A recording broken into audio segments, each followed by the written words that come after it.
Good morning, everybody. Um, it's a beautiful morning. I almost didn't come on yesterday, believe it or not. Um, I did something that I was not supposed to do. As a result of that, I broke out, and my face is terrible. You can see the uh, stuff that is fighting to get out of my body. So let me warn you guys. Okay, I love eggs, but I am allergic to eggs. And I've said this before, it's worth repeating. You're supposed to eat according to your blood type. And my blood type, of course, I'm allergic to eggs. And I love eggs. And I'd given eggs up. I was doing good. My body was doing good. And then I got tempted. I yielded to the temptation. And now my skin is paying for it. So I don't like being seen the way that I am. However, it's my own fault. I have to accept the consequences of disobeying my body, and my face will clear up. Take a few days, and I'll be feeling better. So even though I was disobedient as it relates to my own body, I'm obedient because I am here with you. Good morning, everybody. If you don't mind, do me a favor, invite somebody, share. I'm going starting tomorrow. We will be back on our regular scheduled programming. We're going to be on at 8:30 or 7:30 through the course of this video. I want you to tell me which you prefer. It could be 7:30, 8 o'clock, or 8:30. 7:30, 8 o'clock, or 8:30. And I'll leave that up to you on what's going to be better. Okay? This morning, we're going to talk something that is near and dear to my heart. Find your superpower and bring the power to life. Before we do that, let me do this. Let me say my good mornings. Good morning, Yolanda Brooks, Leslie Aaron. Good morning, Michelle Shaw. Good morning, Michelle. Michael Holloway. Boy, you are a problem. You understand me? Make sure you guys tuning into Michael Holloway music. He's a young artist. He's a young singer, young musician, but the boy has a man's voice. Trust me. That's the little bro. Proud of what you're doing, dude. We've got to get together and walk through the tabernacle. Some of the things we talked about doing. Just spend some time, whether it's through Zoom or on the call. I believe one generation should serve another.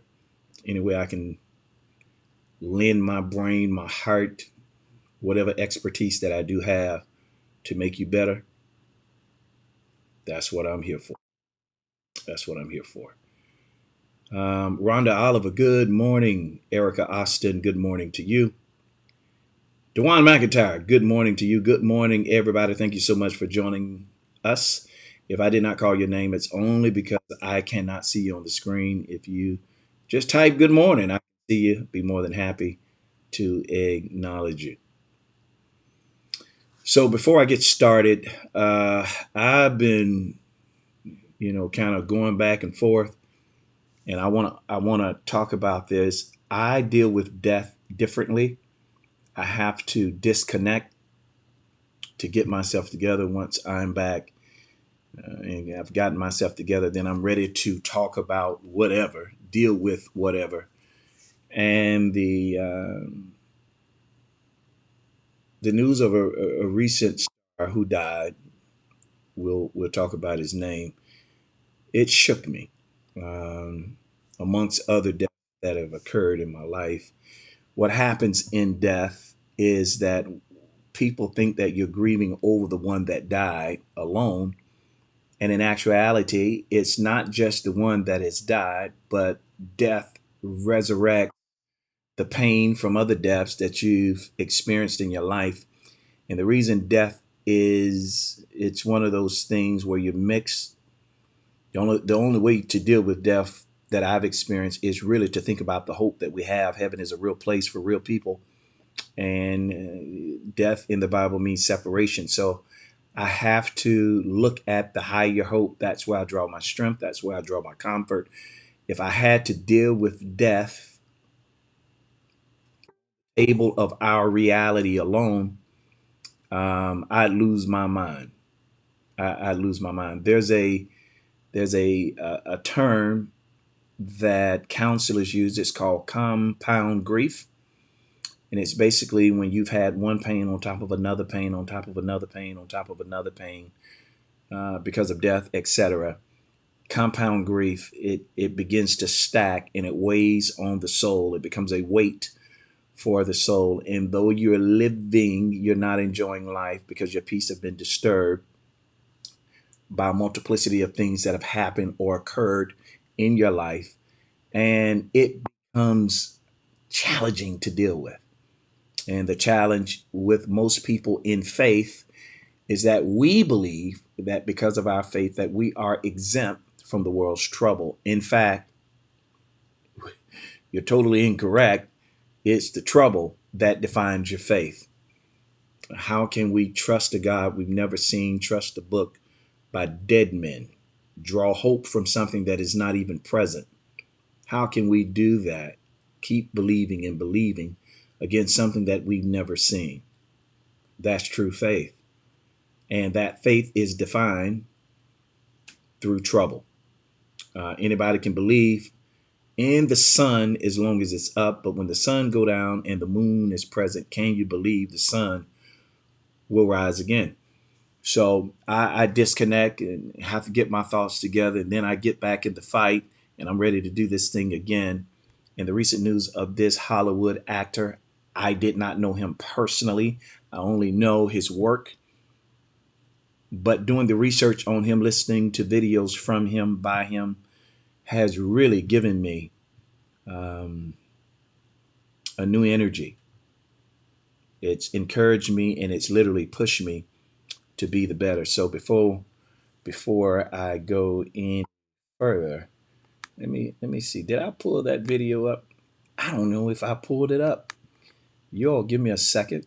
Let me see. Did I pull it? So there are two videos. One I did pull, and I'm not certain if I pull the other. I want to acknowledge those who have served our country. I know Labor Day was yesterday, but I didn't get on yesterday, so I want to say it now. Happy Labor Day, and thank you for serving our country. Irvin Jones, what's up, bro? Miss you, man. So I'm going to play this video. You stay right there. Watching. He broke stereotypes and became a role model for Black youth. Boseman had been fighting colon cancer for 4 years, but never spoke about his diagnosis. Boseman has probably begun a weight loss regimen for a future role. Superpower you wish you had in real life. I wish I could freeze time. You gotta get sick of hearing Wakanda. No, I want Wakanda. I want us to be Wakanda. Wakanda represents a thing that the people are proud of, people aspire to. We know what it's like to be beneath. So before I continue playing that video, I want to pause by saying, if you listen to this interview, the first thing that he said, the person that was asking the question, the person that was interviewing him, asked him, if you had a superpower, what would it be? His response was, I wish I could freeze time. I wish I could freeze time. Continue to listen, please. Above. And that is what we went to work with every day. If we're around here assuming that the black characters in the show are criminals on drugs and deadbeat parents, then that would be stereotypical, wouldn't it? He slid my resume back in his desk and said, we'll be watching you. Once I got the first script, once I saw the role I was playing, I found myself conflicted. The role wasn't necessarily stereotypical. A young man in his formative years with a violent streak pulled into the allure of gang involvement. That's somebody's real story. But I was conflicted because this role seem to be wrapped up in assumptions about us as black folk. I was conflicted. It was just my luck that after filming the first 2 episodes, execs of the show called me into their offices and told me how happy they were with my performance. They wanted me to be around for a long time. They said, if there was anything that I needed, just let them know. That was my opening. All right, so I've got a, sorry y'all. I've got to pause that. I'm going to play the rest of it, but I want to talk about a couple of things that he said. Chadwick Boseman, brilliant actor, brilliant person, and the brother's a believer. And I want to unpack a couple of things that he said that stood out to me. And this is why my topic today is find your superpower and bring the power to life. So they asked him if he had a superpower, what it would be. He responded, my superpower would be, I would like to freeze time. That was his desire. His desire was to freeze time. Why do you think that was his desire? Because there are moments in our life, there are defining moments in our life, there are people in our life, there are times in our life that we value, we appreciate, and we wish those times would not change. We wish those times would not move. This morning, what are you doing with your time? Are you doing something worthwhile that if we would freeze time, you would enjoy it, continue to enjoy it, and embellish in the moment? Or are you wasting your time and you can't wait until this time passes because you deem this time to be the worst season in your life? He kept bringing up, there was a conflict, there was a conflict, there was a conflict, there was a conflict. Conflict is the beginning of defining you, because it's in conflict that you have to resolve what's true to you, what's real to you,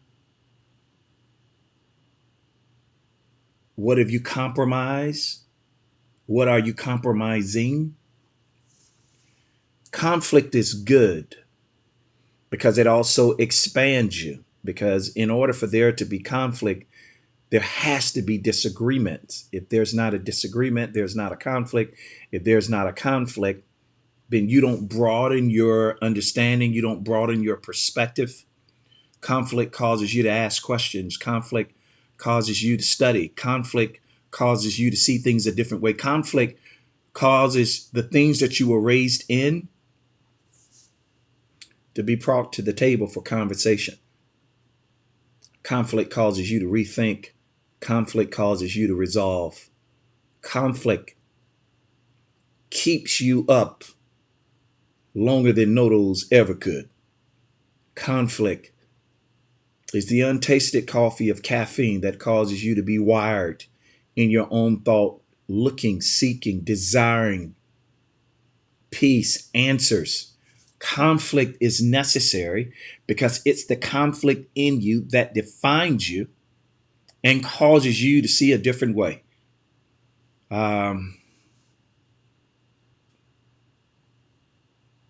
Conflict is the usher that grants you access to your purpose. Whatever conflict you have is pointing to a higher call, a greater place, and a greater realm of understanding. If there is not conflict, you'll remain where you are and you always do what you've always done. But it's conflict. When conflict arises in your life, it causes you to rethink the way things have been done. Conflict is necessary. Conflict will help you find your superpower. You know, people don't pay for questions. People don't pay for problems. But if you can resolve a problem and be the answer to someone's conflict. You can monetize your answer. We pay for answers. Last week, I had to take my car to be serviced. Taking my car to be serviced, I had a problem with one of my tail lights. Water would get into the tail light and cause the bulb to blow. And it's a new problem. I've had that tail light changed for about 4 or 5 times in a year. That's not how that's supposed to work. So in asking the mechanics at the place where I take my car, I have a conflict. I have a problem. This problem is, and I explain, I've changed this bulb. They say, yeah, we looked at your record. And then they offered a solution. They offered an answer. That answer came with a price. And after they quoted the price, they said, Mr. Pickett, do you consent to us doing this work to fix your problem? I said yes, not because I wanted to pay for it. Trust me, I did not. But I needed the answer, because you don't want to be pulled over as a black man. Not today. But because I needed the answer, I didn't want to pay for it. I didn't want to give them the money. But I was forced, because of the conflict, I was backed into a hole in order for me to get the answer to this problem, because this problem opens up a whole nother avenue of problems. Without getting this tail light fixed, I could be pulled over by the police. I could get a ticket. Maybe somebody behind me is reading my lights, the pattern of my lights. It affected the blinker. Maybe they'd be confused, run into me. Who knows what could happen? So I was forced to buy my answer. If you have an answer, you have the solution to resolve a conflict, and people pay for answers. The reason you're at work right now is there's a problem. There's a conflict that you can resolve. There's a conflict that you have the answer to, and your company hired you to be the answer. Now, as much as your company may or may not like you, if you answer the problem well, they'll keep you around. That's what purpose is. Purpose is really simple. Purpose is, most people will define the problem to create an answer. Purpose is it's a little adverse. It's a little backwards, because the purpose in you is the answer, but you've got to find the problem. What are you the answer to? Are you a voice of wisdom? Are you a voice that people should follow to find wisdom, to find sun, to find a better way of doing things? What are you the answer to? If you can find what you're the answer to by locating the problem, you have discovered your purpose. I say it all the time. Your gift is the answer to somebody else's problem. When you walk in your gift, provision is made for you by being the answer.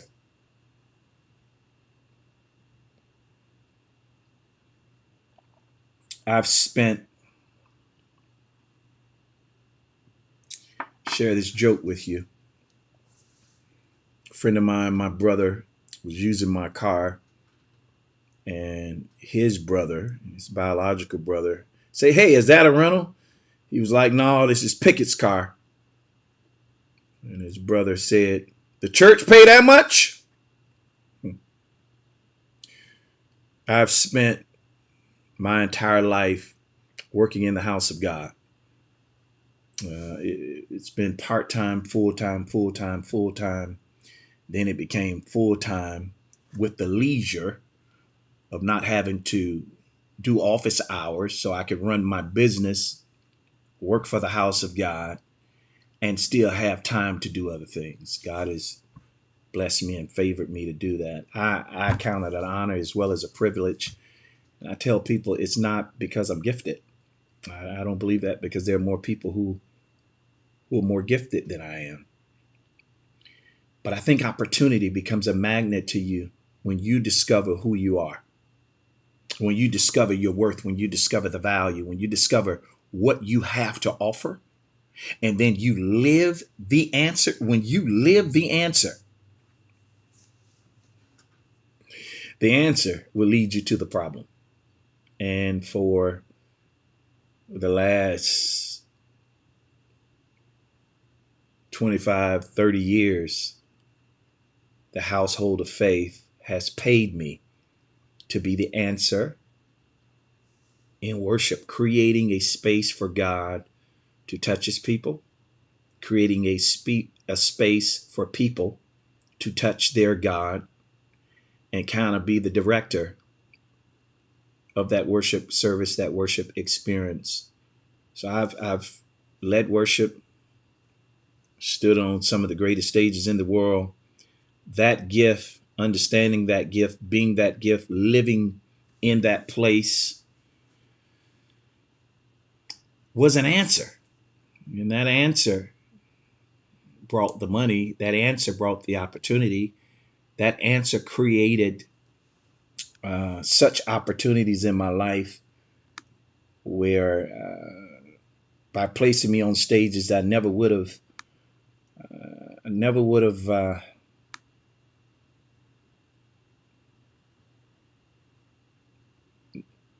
there are places I never would have experienced or gone without being that answer. You got to find your answer. Your answer will lead you to a question, and it's in the question that you being the answer will create monetization. You know, we have it wrong in our world. We look at things backwards. We're working to make money. You're not created to make money. Janice, Lady Parker, good morning. Camille Mendez, good morning. Stephanie Biggins, good morning. Janisha Jones, good morning. Reggie McGriff, good to see you, bro. Kimberly Black, good morning. You weren't created to make money. When you chase money, you will prostitute your soul, because you'll begin to give things that is in the chest, jewels that God has given you to be a blessing. You will use those things and you'll begin to prostitute your soul. You'll prostitute your gift. You weren't created to make money. You were created to be an answer. And when you operate in the place of being the answer, the money automatically comes. And we don't really attend to our gifts the way that we should, because we really don't pay close attention to ourselves and what we have to offer and who we were created to be in this world, because we're so preoccupied with competition. And social media has given us a platform to compete silently. You post a picture of yourself, you show your shape, how well dressed you are, and there's a message attached to the picture. And in most cases, the picture has nothing to do with the message. We're just showing off, competing, trying to show people we're somebody. If we ever get to a place where we understand that the only competition you could really have is with yourself, we would thrive in unmeasurable qualities. There's a quote, my friend, my brother reminded me of this quote, how people say, if there's somebody in your life who's not adding to you, who's not pushing you further in life, then you need to cut them out. And he said something so brilliant. What if the problem is you? Because we get in the way of ourself. All of the things that we're looking for, all of the things that we're supposed to have, all of the peace that we should live in, all of that stuff is encapsulated in being the answer. Your happiness is in being the answer. Your joy is in being the answer. Your money is in being the answer. When you discover your gift and you become the answer, everything that you ever wanted is inside that answer. Now, here's the problem with us. Today's question, today's conflict requires a certain answer from you. But as you continue to live life and you evolve, you're going to be confronted with more questions that's going to require you to change or expand your answers. And the problem with us is that we don't like change. We refuse to evolve. I believe in evolution. I do not believe in the theory of Darwinism that suggests we come from monkeys. I don't believe in the Big Bang Theory. But I do believe in evolution. I believe that we evolve. I believe that we become who we were created to be. In other words, you become who you are. You begin to unpack. The more you unpack the things that God have placed inside of you, the more you become who God created you to be. We have to outlive the fingerprints that have been set on our soul that causes us to go in a direction that was assigned to us and wasn't necessarily birthed to us.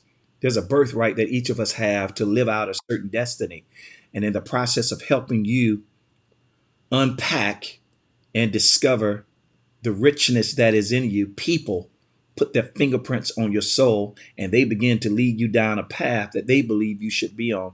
The only person that can really resolve who you were created to be is you.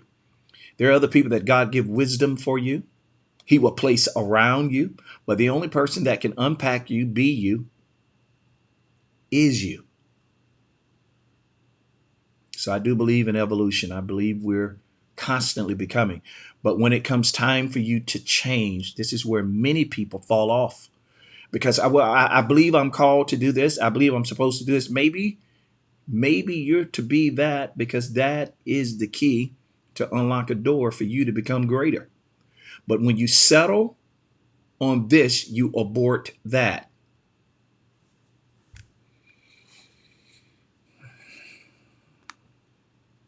If you're going to resolve the conflict, you've got to be the answer. You've got to be sure of the answer in you. It wasn't until I became sure. I thought not being sure meant being humble. Because that's what we're taught. Walk in humility. Walk in humility. Walk in humility. Don't think you're all that.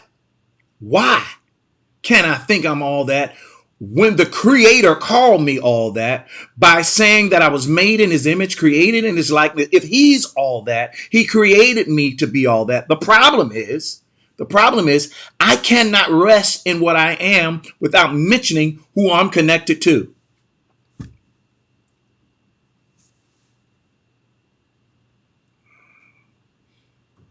It's not forgetting who you are. It's not building a monument of self where you begin to worship yourself, honor yourself.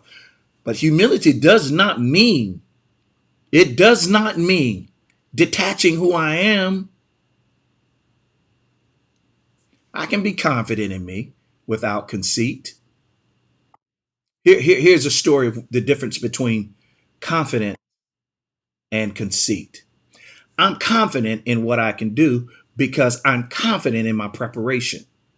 I'm not conceited in what I do because I don't raise myself above anybody else. I'm just being the best me that I can. That's the difference between confidence and conceit. There's 1 degree between confidence and conceit.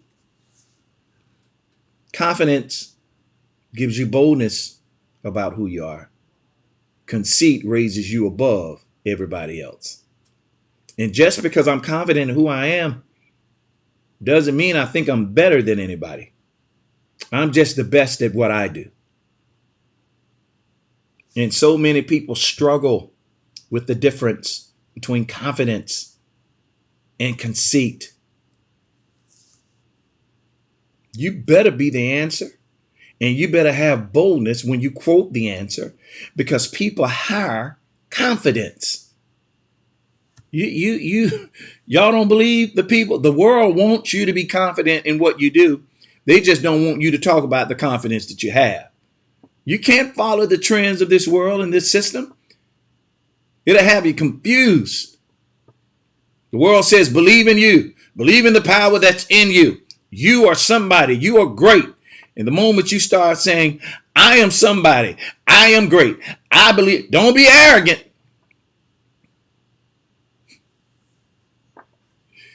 They don't want you to talk about how great you are. The only problem the league people have with LeBron James, he told y'all he was great. He's showing us he's great. And he doesn't have a problem reminding anybody of his grace.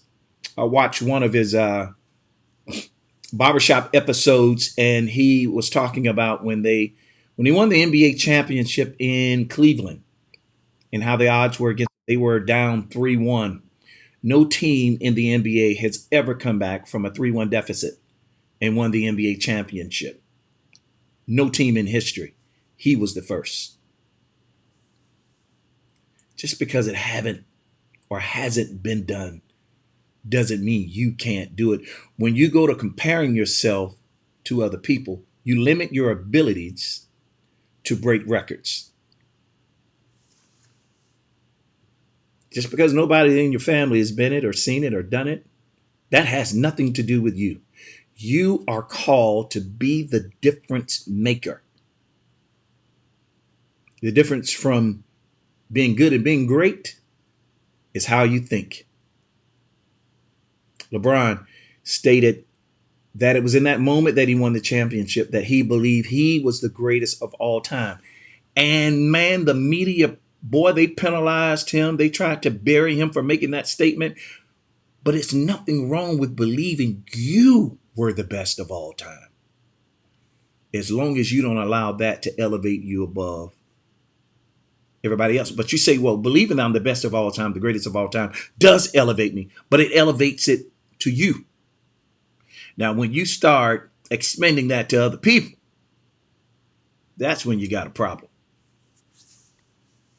The problem with us is that we can't find our superpower. We can't find the greatness in us because we don't value ourselves. We don't see ourselves the way that we're supposed to because we've been trained by the system to look down, to not express our opinion, not to ask questions. We got to play the game in order to get in. So we avoid the conflict in our soul, and we so readily get in line with everybody else for the opportunity. We take our soul in exchange for the opportunity, believing if I can just get in the door, I can just give them just a little piece of me, get in the door, get my foot in the door, then I can make a real difference. And before you know it, that one piece of you that you sold, now you're selling every part of you, because how you get on is how you ride. If you stand steadfast in what you believe and not allow compromise to dictate your movement, stay true to your convictions. Your convictions will take you higher than the opportunity of the ones that are trying to buy you. Let's watch the rest of this video. I decided to ask them some simple questions about the background of my character, questions that I felt were pertinent to the plot. Question number 1, where's my father? The exec answered, well, he left when you were younger. Of course. Question number 2, if in this script it alluded to my mother not being equipped to operate as a good parent, so why exactly would my little brother and I have to go into foster care? Matter of factly, he answered, well, of course, she's on heroin. That could be real, I guess. But I didn't want to assume that's what it was. If we're around here assuming that the black characters in the show are criminals on drugs and deadbeat parents, then that would probably be stereotypical, wouldn't it? That word stereotypical lingered. One of the execs pulled out my resume and began studying it. The other exec wore a smile, trying to live up to what they had promised me only a few moments before. If there's anything you need, just let us know. He slid my resume back in his desk and said, "Thank you for your concerns. We'll be watching you." I was let go from that job on the next day. A phone call from my agent. They decided to go another way. But when you have those moments alone, you start to wonder if there was a better way to handle it. And if you could have handled it better, maybe you could help your family. And then before you know it, you're broke. And you find yourself scraping together change just so you can ride the subway so that you can get the next job. And maybe if you could book something else, that would eclipse the feeling of doubt that's building. But it seems like you can't pay them to hire you now. He's talking about a role that he had tried out for. He auditioned, he got the role. His desired superpower was to freeze time. But his true superpower was the brother could act very well until it got him the most defining role, not just of his career, of his life. The role that he played in Wakanda is so powerful. All of us, it's become a part of our culture. He changed the way we view ourselves, the way we view other people. He changed the way we embrace blackness by fulfilling one role. There's one role that will create opportunities for you the rest of your life. There's one role where you will make such a defining difference that it will create opportunities to everybody that's connected to you. One role. Now listen to this. He was asking questions about the role. He was asking legitimate questions about the role, about the character that he was playing, because he believed in understanding the character's history, he could act out its destiny. What gave him the power to take on the role was understanding where the character was from. But it was in asking questions, because he didn't want to be another stereotypical black man in Hollywood doing the stereotypical things. He wanted to make his own mark, so he started to ask questions about the role. And in his questioning, it was perceived that he was difficult. And now the same men that told him, "We'll do anything for you. Let us know if we can help you in any way because you did such a wonderful job on this role." These same people fired him and turned their back on him. Don't believe what people tell you. People will give you the fruit for your ears when there are flies in their heart. People are only concerned with what they can get out of you. They're not concerned with who you are. They're concerned with what they can get out of you. They want to milk your gift. And when you allow people to milk your gift and you don't resolve the conflict inside of you that tells you this is not it, when you begin to settle, you create movement for the future that's going to cause you to keep settling. He was asking questions. And his agent told him that people find it difficult to work with you. How many times have we seen that narrative? I've seen it in corporate. I've experienced it in corporate. I've experienced it in the house of God. There's no difference, because the same people that work in corporate is work in the house of God. And this is not to bash the house of God. I'm just telling you that there are personality traits that mirror each other because you're dealing with people. I don't care where you work. You're going to run into the same conflict. And you're going to have to make a decision. Am I going to compromise what I believe? Am I going to compromise my conviction by gaining the opportunity? If I sell out who I am for the opportunity, I've sold my soul for the role. But when you stand on your conviction, it's going to present a more challenging route. But going the more challenging route is going to build the intestinal fortitude that is needed for you to overcome obstacles in the future. There's so many people that are brilliant. There are so many people that are gifted, but they're missing one step. And that one step is causing all type of calamities in their present and their future. That one step that they miss, that one step, when you avoid that one step process, you evade the fruit at the end of the process, and you enjoy temporary celebratory moments that offer you temporary satisfaction. You want something that is permanent, you got to work your butt off.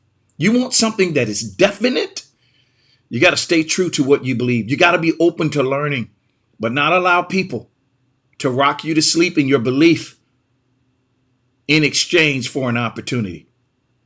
You know, one of the things that have gotten me in trouble, one of the things that have gotten me in trouble in corporate and the house of God, because those are the two places that I've excelled, is I'm not a yes man.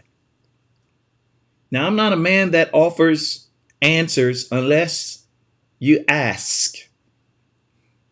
And over the years, I've had to learn how to cater my answers with meekness. And I've got to put seasoning on, because I've learned that the more successful you are, the more you have to present yourself to others as you're not a threat. They'll hire you for your gift,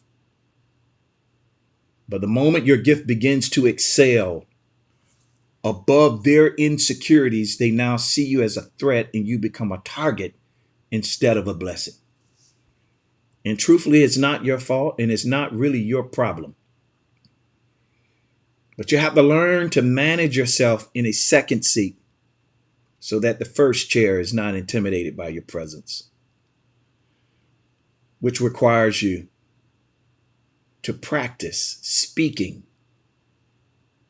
so that the words and the tone that you use can't be used against you as intimidating or frightful or angry or challenging or difficult to work with. You have to work at becoming more calm, not bucking the system. And if there are questions that you have in regards to how things are being operated, you've got to learn how to present those questions in such a way that you're not considered to be a threat, but someone who's searching for the answer. I don't think I've ever asked questions that I already didn't have the answer to. But because people tell you to be great, but they don't mean for you to be great, you have to change your presentation so they can feel comfortable in their insecurity. And the more you master that, the further you can go. But here's what's going to happen. You're going to come to a point where you get burned out of acting and dumbing yourself down in order for them to appear great. And it's at that point in resolving that conflict that you'll start to build your own. And it's in building your own that you get to control what goes, what comes, what's in, what's out. It's in building your own that God will begin to enhance who you are. It's in building your own that what you should have had all along came as a result of being frustrated with systems that doesn't make you better, systems that painted the wrong image of you, systems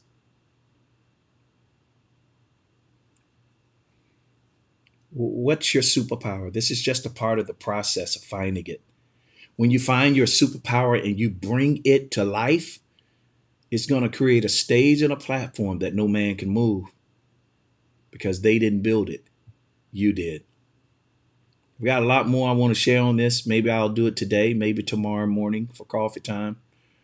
But for now, what is your superpower? What is the one thing that you can bring to life? And in bringing it to life, it will attract people. It's not in the volume of people. It's not in the quantity of people. It's in the quality. So many people are going after the multitudes that they're missing the dozens. It's in the dozens that diamonds are found. You can't find diamonds in crowds. Diamonds are isolated, buried beneath the surface of the soil. They're hidden in caves, embedded by rocks. Once you begin to burn the stuff that's outside, you discover the true diamond that's inside. And we have this treasure in earthen vessels, that the excellency of the power may be of God and not of men. There's a superpower in you. There's something that God has given you that nobody else has. I don't care. There may be other people in the field. There may be other people in the lane, but they don't have what you have. They can't do it your way. And the moment you begin to discover that, stay true to the convictions that come with that, you begin to shine and make a difference and help change our world. That's Coffee Time. Thank you for your time. I appreciate you. Without your ear, I don't have a voice. You make this possible. Hey, don't forget to try and help support us if you can. I'm going to be here regardless, but I need your financial support. I'm going to put my Cash App in. Your financial support gives us the ability to expand and do some of the great things that we're doing in our world. Without you, there would be no me, because everything that God does in the earth, he does through somebody. And you're that somebody. I believe I can count on you for your support. I'm going to put my Cash App in. You can commit to a monthly sponsorship or one time, whatever you feel in your heart you need to do. If you don't have it, it's no problem. But my Cash App is on the screen. Whatever you send, 1,000, 2,000, 3,000, 4,000, 5,000, whatever you commit to do monthly or one time, it's greatly appreciated. Again, we're able to do this off of the support of the people. We don't have another organization tied to us. We are you. You are us. We're in this together. Sponsor Coffee Time is the Cash App. You can send that donation today. Also, remember this. You were born to win, predestined to succeed. There's nothing that can happen to you today that the wisdom on the inside can't answer. But you got to calm down, sit down, be quiet, know when to speak, use emotional intelligence, trust God, and wait for wisdom to speak. When wisdom speaks, you will always win. You all have a great, productive day. And always remember to think higher, speak life. Find your superpower and bring it to life. Everything you need is embedded in it. Have a great day.